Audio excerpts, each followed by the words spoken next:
बिस्मिल्लाहिर्रहमानिर्रहीम।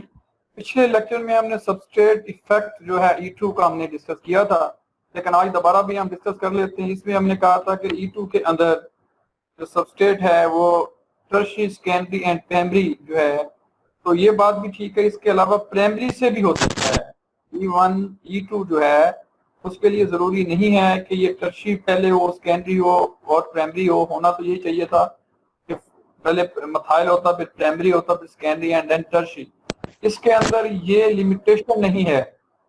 इसके अंदर लिमिटेशन सबस्ट्रेट इफेक्ट की लिमिटेशन नहीं है, ठीक है। इसमें प्राइमरी भी आ सकता, सेकेंडरी भी आ सकता, टर्शियरी भी आ सकता, टर्शियरी भी आ सकता। वो depend on base, depend on solvent. Next जाके हम आगे डिस्कस करेंगे, यानी कि बेस के ऊपर बात का डिपेंड करना शुरू हो जाता है, कौन सी हम बेस यूज कर रहे हैं और कौन सा इसके अंदर केमिकल यूज कर रहे हैं, जिसकी वजह से बात वो प्राइमरी देना शुरू कर देता है फ्रैक्शन ज्यादा, बात का टर्शियरी देना शुरू कर देता है, बात का सेकेंडरी देना शुरू कर देता है।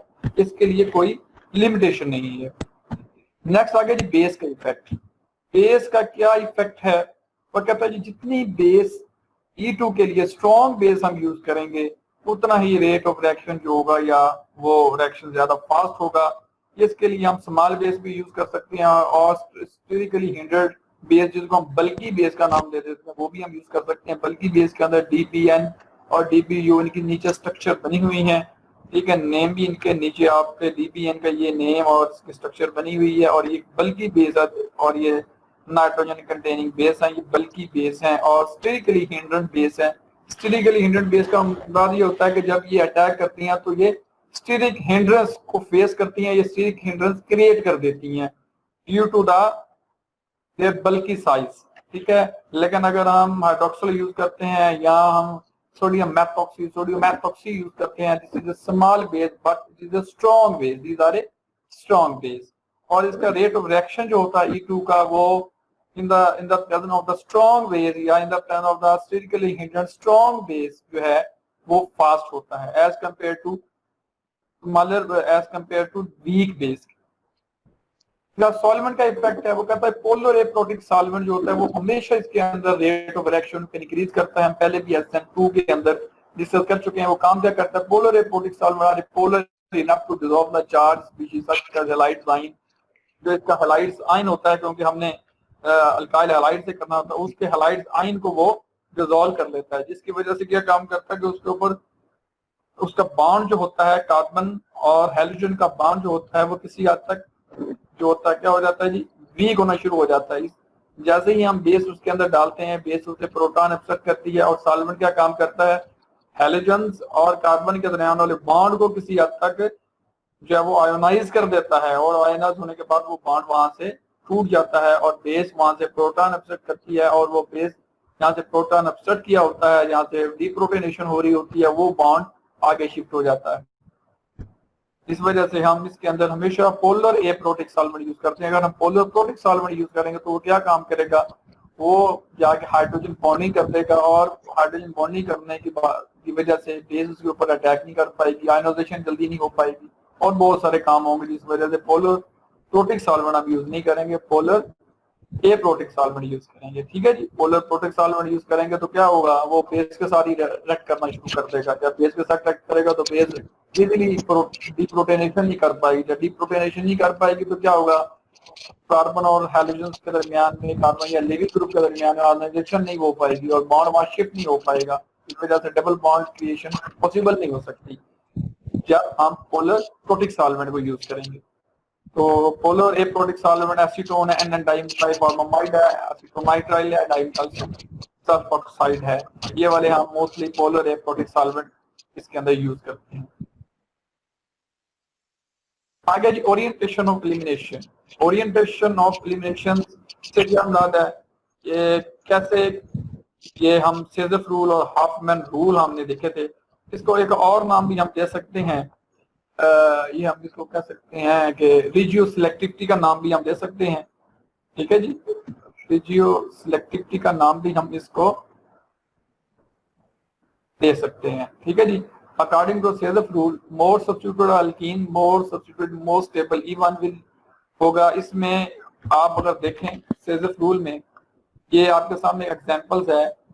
हमने सोडियम एथोक्साइड या कोई भी स्ट्रॉन्ग बेस के पास, this is a small base, इसने अब क्या काम किया है, कहां से प्रोटॉन को ऑब्स्ट्रक्ट किया है, इसने 2 टाइप जगह से प्रोटॉन को ऑब्स्ट्रक्ट किया है। एक इस जगह से प्रोटॉन को ऑब्स्ट्रक्ट किया है जिसकी वजह से आपका ये प्रोडक्ट बना है, और दूसरा उसने यहाँ से प्रोटॉन को ऑब्स्ट्रक्ट किया है और आपका डबल बॉन्ड यहाँ बना है। वो कहता है जी कि हमेशा डबल बॉन्ड वहां बनने की कोशिश करता है जहाँ पे सब्स्टिट्यूशन ज्यादा हो। अगर हम ग्रीन कलर के सर्कल देखते हैं, दीज आर सब्स्टिट्यूशंस, तो डबल बॉन्ड इस जगह पे ज्यादा सब्स्टिट्यूशन के दरमियान में हुआ है और यहाँ पे कम सब्स्टिट्यूशन के दरमियान में हुआ है। यहाँ पे 3 सब्स्टिट्यूशन है, यहाँ पे 2 सब्स्टिट्यूशन है। तो सेल्सियस रूल ये कहता है कि हमेशा डबल बॉन्ड ऐसी जगह बनने की कोशिश करता है जहाँ पे सब्स्टिट्यूशन ज्यादा हो और वो ही ज्यादा स्टेबल होता है। तो अब आप देखते हैं, हेलो, हाँ जी सर, ठीक, ओके। तो अब हम यहाँ देखते हैं कि सेल्सियस प्रोडक्ट जो है यहाँ पे ज्यादा बना है और हाफमैन प्रोडक्ट यहाँ पे कम बना है। This is disubstituted, this is a trisubstitute double bond, ठीक हो गया जी। अब इसी तरह वो कहता है कि सेल्सियस रूल और हाफमैन रूल जो है वो इफेक्ट होते हैं साइज ऑफ बेस के ऊपर। अगर बेस का साइज हम चेंज करते चले जाएं, स्टिल एक हिंड्रेंस क्रिएट करते चले जाएं, तो हमेशा सेल्सियस की बजाय हाफमैन की तरफ प्रोडक्ट जाना शुरू हो जाता है, ठीक है। लेकिन अगर हम जर्नल स्मॉल बेस यूज करेंगे तो ये अंडरस्टूड है कि हमेशा डबल बॉन्ड उस जगह क्रिएट होगा जहां पे सब्स्टिट्यूशन ज्यादा होगी और वही ज्यादा बेटर प्रोडक्ट बनेगा। लेकिन अगर हम बेस को बदलना शुरू कर दें, चेंज करना शुरू कर दें, स्मॉल साइज से बिग साइज की तरफ चलते चले जाएं, लेस हिंड्रेड से 100 बेस की तरफ चलते चले जाएं, तो हमारा जो प्रोडक्ट है उसकी ओरिएंटेशन जो है या उसकी रिजियो सिलेक्टिविटी जो है वो चेंज होना शुरू हो जाएगी। सेल्सियस प्रोडक्ट से हम हाफमैन प्रोडक्ट की तरफ चलना शुरू हो जाएंगे। ये हमारे पास अब मौजूद है। स्टेरिकली 100 बेस है, tertiary butoxide is a bulky base as compared to sodium ethoxide या potassium ethoxide, कोई भी हम सवाल ले सकते हैं। These are this is a small base, this is a sterically hindered bulky base। तो इसमें क्या होगा, जब यहाँ पे ये बेस अटैक करेगी ड्यू टू इस सब्स्टिट्यूशन, ये वाला यहाँ से बेस प्रोटॉन को ऑब्स्ट्रक्ट इजीली नहीं कर पाएगी। जब इजीली नहीं कर पाएगी तो फिर ये बेस क्या काम करेगी, फिर बेस ये इस जगह से करेगी जहां पे लेस हिंड्रेंस साइड आपकी मौजूद है और इसका हाफमैन प्रोडक्ट जो है बनेगा जो 70% होगा और जो इसका सेल्सियस प्रोडक्ट बनेगा वो माइनर क्वांटिटी में होगा और वो 30% होगा। दोबारा बता देते हैं कि इसकी रिजियो सिलेक्टिविटी या ओरिएंटेशन ऑफ डबल बॉन्ड या ओरिएंटेशन ऑफ एलिमिनेशन डिपेंड करती है बेस के साइज के ऊपर। जैसे जैसे हम बेस स्मॉल बेस यूज करेंगे, सेल्सियस प्रोडक्ट बनेगा। सेल्सियस प्रोडक्ट क्या है, डबल बॉन्ड ऐसी जगह क्रिएट होता है जहाँ पे ज्यादा सब्स्टिट्यूशन मौजूद है, और हाफमैन प्रोडक्ट क्या है जहाँ पे लेस सब्स्टिट्यूशन है, ठीक है। जैसे जैसे हम साइज को बढ़ाते चले जाते हैं इसका बेस का, तो प्रोडक्ट जो है वो सेल्सियस से या सेल्सियस रूल्स की बजाय हाफमैन रूल प्रोडक्ट अडॉप्ट करता है और डबल बॉन्ड लीस्ट सब्स्टिट्यूशन के दरमियान में बनना शुरू हो जाता है। इसका मतलब ये हुआ कि we can easily control the orientation of elimination, the orientation of double bond या regioselectivity of alkene या regioselectivity alkene को हम अपने तौर पर कंट्रोल कर सकते हैं। अगर मुझे हाफमैन प्रोडक्ट चाहिए तो मैं बल्कि बेस की तरफ जाऊंगा। अगर हमें सेल्सियस प्रोडक्ट चाहिए, हमें ऐसी जगह डबल बॉन्ड चाहिए जहाँ पे ज्यादा सब्स्टिट्यूशन होगा, तो हम स्मॉल बेस और स्ट्रॉन्ग बेस को हम यूज करेंगे। अब इसकी कुछ एग्जांपल्स हैं, ये देखिएगा हमारे पास ये 2 एग्जांपल्स हमारे पास लिखी हैं। स्टेरिकली अनहिंडर्ड बेस से मुराद is a small base producing more stable alkene as a major product. वो कहता है स्टेबल प्रोडक्ट बनाएगा अल्कीन का। ये देख लिया आपके सामने मौजूद है, ये देखें, ये वाला हाइड्रोजन हमारे पास मौजूद है, beta hydrogen, this also beta hydrogen. इस बीटा हाइड्रोजन का होना जरूरी है, अगर ये बीटा हाइड्रोजन भी ना हो तो फिर एलिमिनेशन पॉसिबल नहीं हो सकती। इसका मतलब है कि बीटा हाइड्रोजन का होना जरूरी है। दिस पोजीशन, अब मैं इसकी पोजीशन भी आपको मेंशन कर दूं, this is our alpha position, जहां पे ब्रोमीन अटैक है या हाइड्रोजन अटैक है। This is our this position is a beta position, beta position. अब ये वाला जो बेस है यहाँ से प्रोटॉन को सब्ट्रैक्ट करके डबल बॉन्ड यहाँ क्रिएट करेगा और यही बेस प्रोटॉन को सब्ट्रैक्ट करके यहाँ करेगा। तो इसमें मेजर प्रोडक्ट आएगा क्योंकि जो स्मॉल बेस है तो वो ये कहेगा कि हमेशा सीजर की तरफ जाया जाए, सीजर प्रोडक्ट बनाया जाए, डाई सब्स्टिट्यूटेड एक मोर स्टेबल प्रोडक्ट बनाया जाए। तो ये वाला मोर स्टेबल प्रोडक्ट जो आपके सामने नजर आ रहा है सीजर प्रोडक्ट, ये मेजर प्रोडक्ट बनेगा। ठीक है। अब इसी तरह अब हम एक पोटेशियम ऑक्साइड हम एक बल्कि बेस जो है हम यूज करते हैं, इसका साइज थोड़ा सा बड़ा है एज कम्पेयर टू इसके। तो ये क्या काम करेगा, क्या ये इस पोजीशन से प्रोटॉन को ऑब्स्ट्रैक्ट करेगा या इस पोजीशन से करेगा?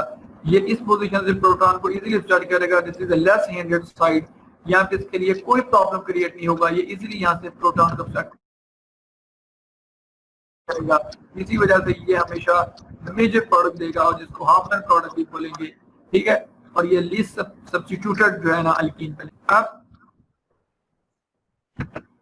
ठीक है। अब इसी तरह ये देखिए नीचे बेस दी गई हैं, कुछ अनहिंडेड स्मॉल बेस दी गई हैं। ये small base always give a सीजर प्रोडक्ट और ये हिंडेड बेस है is always give a Hofmann product. ये क्या करेगी, हमेशा क्या काम करेगी, लीस्ट सब्स्टिट्यूटेड जो होगा वो अल्कीन देगी और ये वाली जो बेस होगी ये मोर सब्स्टिट्यूटेड अल्कीन देगी। इसका मतलब हुआ है कि हम orientation of elimination, orientation of double bond या रेजियो सिलेक्टिविटी। ठीक है। रेजियो सिलेक्टिविटी से क्या मुराद है कि हम ऐसा रीजन मर्जी से सिलेक्ट कर लेंगे जहां मर्जी हम डबल बॉन्ड क्रिएट कर लें। ऐसी जगह डबल बॉन्ड भी हम क्रिएट कर सकते हैं जो ज्यादा सब्स्टिट्यूटेड है और ऐसी जगह डबल बॉन्ड भी क्रिएट कर सकते हैं जो लेस सब्स्टिट्यूटेड है। इसको हम रेजियो सिलेक्टिविटी कहते हैं। रीजन अपनी मर्जी से जिसको सिलेक्ट कर लें, रीजन की सिलेक्टिविटी हम कर लें। तो रीजन से क्या मुराद है, एलिमिनेशन में रीजन से क्या मुराद है, डबल बॉन्ड का आना, डबल बॉन्ड की पोजीशन का होना। ठीक है। इसके अंदर बाकी चीजें नहीं देखनी, इसमें रेजियो सिलेक्टिविटी से क्या मुराद आएगा, डबल बॉन्ड की पोजीशन को देखना। इसकी डबल बॉन्ड की पोजीशन को हम सिलेक्ट कर सकते हैं। ठीक है। जब डबल बॉन्ड की पोजीशन को सिलेक्ट कर सकते हैं तो ये रिएक्शन रेजियो सिलेक्टिविटी कह सकते हैं कि हम रेजियो सिलेक्टिविटी इसके अंदर कर ली है कि दो जगह पे डबल बॉन्ड क्रिएट कर सिलेक्टिविटी हो गई है। अगर ये ना होता तो फिर हम इसको, अगर डबल बॉन्ड एक ही जगह क्रिएट हो जो दूसरा डबल बॉन्ड क्रिएट होने की पोजीशन में ना हो तो हम रेजियो सिलेक्टिविटी को नाम नहीं दे सकते। ठीक है। फिर रेजियो सिलेक्टिविटी का नाम हम नहीं दे सकते।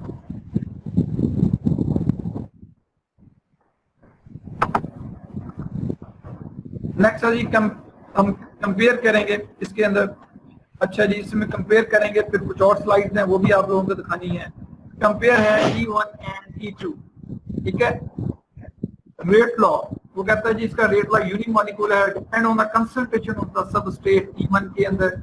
ये याद रख लें कि यूनिमॉलिक्यूलर है और depend on concentration of the substrate. Bimolecular depend on the concentration of the both substrate base and substrate. Big barrier क्या E1 के अंदर, वो कहता है बिग बैरियर में E1 में हमेशा वो कहता है कि टर्शियरी कार्बोकेटाइन बनना चाहिए, देन रेट ऑफ रिएक्शन ज्यादा होगा प्राइमरी में उससे कम और प्राइमरी में कम। लेकिन वो कहता है E2 के लिए ये सिचुएशंस नहीं है, ये सिचुएशंस नहीं है। चाहे आप प्राइमरी से शुरू कर लें चाहे आप टर्शियरी से शुरू कर लें, वो डिपेंड कर जाएगा बेस के ऊपर, वो डिपेंड कर जाएगा सॉल्वेंट के ऊपर कि वो किसके अंदर ज्यादा दे रहा है। ठीक है। ये आप लोगों ने खुद भी इसको सोचना है, देखना है कि क्या हम अगर स्मॉल बेस करेंगे तो क्या टर्शियरी अल्काइल हैलाइड के अंदर हो सकती है, सब्स्टिट्यूशन हो सकती है कि नहीं हो सकती। ठीक है। और प्राइमरी में ज्यादा हो सकती है, किस में ज्यादा हो सकती है। ठीक है। ये ज्यादातर जो है वो बेस के ऊपर डिपेंड करता होता है और सॉल्वेंट के ऊपर डिपेंड करता होता है कि किस तरह का रेट ऑफ रिएक्शन ज्यादा आएगा। ये एक्सपेरिमेंटली हम प्रूव कर सकते हैं इसको। आगे जी, रिक्वायर्ड बेस कौन सी बेस, वो कहता है E1 के लिए स्ट्रॉन्ग बेस नहीं होगी। याद रख लें, जब भी हम E1 के लिए हम स्ट्रॉन्ग बेस यूज नहीं करेंगे। E1 के लिए हमेशा हम वीक बेस को यूज करेंगे। ठीक है। लेकिन E2 के लिए हमेशा हम स्ट्रॉन्ग बेस का स्ट्रॉन्ग लेंगे क्योंकि at the same time proton को अपसेट करना है और एलिमिनेशन होना है। यहाँ पे स्ट्रॉन्ग बेस जो है वो अफेक्ट करेगी। ले जी, नेक्स्ट है स्टीरियोकेमिस्ट्री। वो हम ऑलरेडी डिस्कस कर चुके हैं लेकिन हमारा फिर इसको डिस्कस करेंगे कि रेजियो सिलेक्टिविटी तो हमने डिस्कस करती है। स्टीरियोकेमिस्ट्री क्या है, E1 के लिए स्टीरियोकेमिस्ट्री क्या है। वो कहते हैं E1 के लिए स्टीरियोकेमिस्ट्री है। अब स्टीरियोकेमिस्ट्री क्या थी, मैंने उस दिन भी बताया था कि हमने प्रोजेक्शंस हमने वो बनाया था, सिन प्री प्लेनर और anti periplanar. Okay, syn periplanar and anti periplanar. तो हमने कहा था कि E1 के लिए सीन प्री प्लेनर हो, एंटी प्री प्लेनर हो, स्टैगर हो या वो इक्लिप्स हो, कोई भी हो, E1 के लिए वो कोई भी हो तो उसके अंदर E1 पॉसिबल हो सकता है। ठीक है, तो ये मैं एग्जांपल से आपको जरा इसको बताता हूँ। एग्जांपल अब ये देखिएगा, ये हमारे पास, ये समझ लेंगे हमारे पास एक अल्काइल हैलाइड है, ये इसकी इक्लिप्स फॉर्म है, ये इसकी क्या है जी, ये इसकी इक्लिप्स फॉर्म है। ठीक है, ये इसकी इक्लिप्स फॉर्म है, ये इसकी स्टैगर फॉर्म है। ये इक्लिप्स फॉर्म थोड़ी सी गलत बनी हुई है, इसमें ये होना चाहिए था, ये भी नीचे होता और ये भी थोड़ा सा नीचे होता, ये भी ऊपर है, ये भी ऊपर है, यानी कि ये सारे आपस में, ये ऊपर की तरफ है, लेकिन ये कैसे होना चाहिए था क्लिप्स के अंदर, ये भी नीचे की तरफ होना चाहिए था, ये भी नीचे की तरफ, ये भी नीचे की तरफ और ये नीचे की तरफ, ये ऊपर की तरफ, यानी कि यहाँ पे आपका हाइड्रोजन लगा हुआ है और यहाँ पे आपका क्लिप्स के अंदर क्या लगा हुआ है, यहाँ पे आपका हेलोजन लगा हुआ है। ठीक है, स्टैगर के अंदर ये ऊपर की तरफ, ये भी ऊपर की तरफ, ये भी ऊपर की तरफ, ये नीचे की तरफ, ये नीचे की तरफ और ये इधर, दिस इज स्टैगर कन्फॉर्मेशन। ठीक है, वो कहता है कि E1 के लिए क्या है, E1 के लिए वो कहता है कि एंटी प्री प्लेनर इसमें कौन सा होगा, जो स्टैगर होगा वो एंटी प्री प्लेनर होगा, जो इक्लिप्स होगा वो सिन प्री प्लेनर होगा। वो कहता है E1 के लिए अगर आपका अल्काइल हैलाइड इक्लिप्स में है या सिन प्री प्लेनर में है, स्टैगर में है या एंटी प्री प्लेनर के लिए है, तो ये कोई इसके लिए मायने नहीं रखता, दोनों के अंदर एलिमिनेशन पॉसिबल हो सकती है। इसका मतलब है कि ये स्टीरियोकेमिस्ट्री के ऊपर डिपेंड नहीं कर रहा। किसकी स्टीरियोकेमिस्ट्री, किस चीज की स्टीरियोकेमिस्ट्री, उस सबस्ट्रेट की जिसके अंदर एलिमिनेशन हो रही है। ठीक है, E1 के लिए हमेशा क्या होगा, चाहे उसका अल्काइल हैलाइड स्टैगर फॉर्म में हो, स्टैगर या उसको दूसरा नाम क्या दे देंगे, एंटी प्री प्लेनर, चाहे वो इक्लिप्स में हो चाहे वो सिन प्री प्लेनर के अंदर हो, वो उसकी स्टीरियोकेमिस्ट्री के ऊपर डिपेंड नहीं करता। किसकी स्टीरियोकेमिस्ट्री, सबस्ट्रेट अल्काइल हैलाइड के स्टीरियोकेमिस्ट्री के ऊपर वो बेस नहीं कर रहा होता। उसकी रीजन क्या होती है, क्योंकि उसके अंदर कार्बोकेटाइन जनरेट होना है, जब कार्बोकेटाइन जनरेट होना है तो उसकी स्टीरियोकेमिस्ट्री वो चेंज हो जानी है, वो डबल बॉन्ड की तरफ चला, वो उसकी हाइब्रिडाइजेशन में जो है ना वो चेंजिंग आना शुरू हो जाती है। ठीक है, तो जब वो हाइब्रिडाइजेशन है वो यहाँ इक्लिप्स या स्टैगर कन्फर्मेशन में नहीं रहता, जैसे ही उसके अंदर हम क्या कहते हैं, ये कह सकते हैं कि जैसे ही हम उसके अंदर कार्बोकेटाइन जनरेट करते हैं वो इक्लिप्स या स्टैगर या सिन प्री प्लेनर या एंटी प्री प्लेनर की कंडीशन से बाहर निकल आता है, वो उस फेज से बाहर निकल आता है। जब वो फेज से बाहर निकल आएगा तो फिर इसकी जरूरत नहीं रहती कि वो इक्लिप्स हो या स्टैगर हो या एंटी प्री प्लेनर हो या सिन प्री प्लेनर हो। ठीक है, लेकिन अगर हम E2 के अंदर आएंगे, ठीक है, ये देखें सिन प्री प्लेनर भी है, स्टैगर भी है, ये यहाँ पे लिखा हुआ है stagger anti periplanar, their direction involve the stagger conformation is more favour than E2। अब आ गया जी E2 की बात कर लेते हैं। E2 की हम बात करेंगे, ये मेरे पास ये है सिन प्री प्लेनर भी है और स्टैगर भी लिखा हुआ है। अब अगर E2 की हम बात करेंगे, क्या E2 के अंदर कैसी क्या सिचुएशंस हैं, E2 के अंदर एट द सेम टाइम ने बेस ने वहां से प्रोटॉन एक्सट्रैक्ट करके डीप्रोटोनेशन करना है और आयनाइजेशन के थ्रू जो हैलोजन में बाहर जाना है। यहाँ पे जरूरी है कि आपका जो अल्काइल हैलाइड्स है या सबस्ट्रेट है उसकी स्टीरियोकेमिस्ट्री क्या होनी चाहिए। तो वो कहते हैं इसके लिए स्टीरियोकेमिस्ट्री के लिए जरूरी है कि ये स्टैगर को एंटी प्री प्लेनर होना चाहिए, स्टैगर और एंटी प्री प्लेनर होना चाहिए, सिन प्री प्लेनर या इक्लिप्स नहीं होना चाहिए। अगर स्टैगर है और एंटी प्री प्लेनर है तो ये बेटर यील्ड देगा, बेटर जो है ना वो डबल बॉन्ड को क्रिएट करेगा। उसकी रीजन ये है कि जब स्टैगर कन्फर्मेशन होती है या एंटी प्री प्लेनर होती है, निकलने वाला हाइड्रोजन और निकलने वाला हैलोजन जो है वो एक दूसरे से अपोजिट साइड्स के अंदर होते हैं, तो बेस इजीली अपोजिट साइड से प्रोटॉन को ऑफसेट कर लेती है, डबल बॉन्ड क्रिएट कर देती है और हैलोजन लीव कर जाता है, लीविंग ग्रुप लीव कर जाता है। अगर हम इक्लिप्स ले लें या सिन प्री प्लेनर ले लें तो दोनों सेम साइड पे होगा, तो वहां पे बेस को अटैक करना, वहां से प्रोटॉन को ऑफसेट करना और डबल बॉन्ड क्रिएट करना ज्यादा आसान नहीं होता, सीधे गिंडस क्रिएट हो सकती है, जिसकी वजह से वो कोशिश करता है कि ऐसे सबस्ट्रेट के ऊपर अटैक करे जो जिसकी कॉन्फ़िगरेशन जो है वो स्टैगर में हो, एंटी प्री प्लेनर में हो। इसका मतलब ये हुआ कि E2 के अंदर हमेशा स्टीरियोकेमिस्ट्री जो है वो स्टीरियोकेमिस्ट्री डिपेंडेंट है। किसकी स्टीरियोकेमिस्ट्री के ऊपर डिपेंडेंट है, वो सबस्ट्रेट की स्टीरियोकेमिस्ट्री के ऊपर डिपेंडेंट है। लेकिन E1 के अंदर वो सबस्ट्रेट की स्टीरियोकेमिस्ट्री के ऊपर डिपेंड नहीं करता, क्योंकि वहां पे चाहे वो उसका सबस्ट्रेट एंटी प्री प्लेनर हो, चाहे सी प्री प्लेनर हो, चाहे इक्लिप्स के अंदर हो, चाहे स्टैगर के अंदर। ठीक है, अब हम नेक्स्ट रिक्वायरमेंट, इसके लिए कोई रिक्वायरमेंट नहीं है। दोबारा मैं फिर बोल देता हूँ कि इसकी रिक्वायरमेंट क्यों नहीं है, क्योंकि इसके अंदर कार्बोकेटाइन बनना है। कार्बोकेटाइन बनने के बाद जो आपका सबस्ट्रेट है वो ना तो इक्लिप्स में रहता है ना स्टैगर में रहता है। ठीक है, और लेकिन E2 के अंदर क्योंकि एट द सेम टाइम ने प्रोटॉन अट्रैक्ट होना है और लिविंग ग्रुप ने लीव करना है, यहाँ पे वो डिपेंड करता है लिविंग ग्रुप और हाइड्रोजन रो वो एक दूसरे से अपोजिट साइड वो एंटी पोजीशन के अंदर होगा। एंटी पोजीशन कौन सी होती है? जब आपका सबस्ट्रेट एंटी प्री प्लेनर हो या स्टैगर कंफर्मेशन रख रहा हो। ओके, आज के लिए इतना काफी है। ये तकरीबन खत्म हो गया है एलिमिनेशन। कुछ एग्जांपल जो है वो रहती हैं।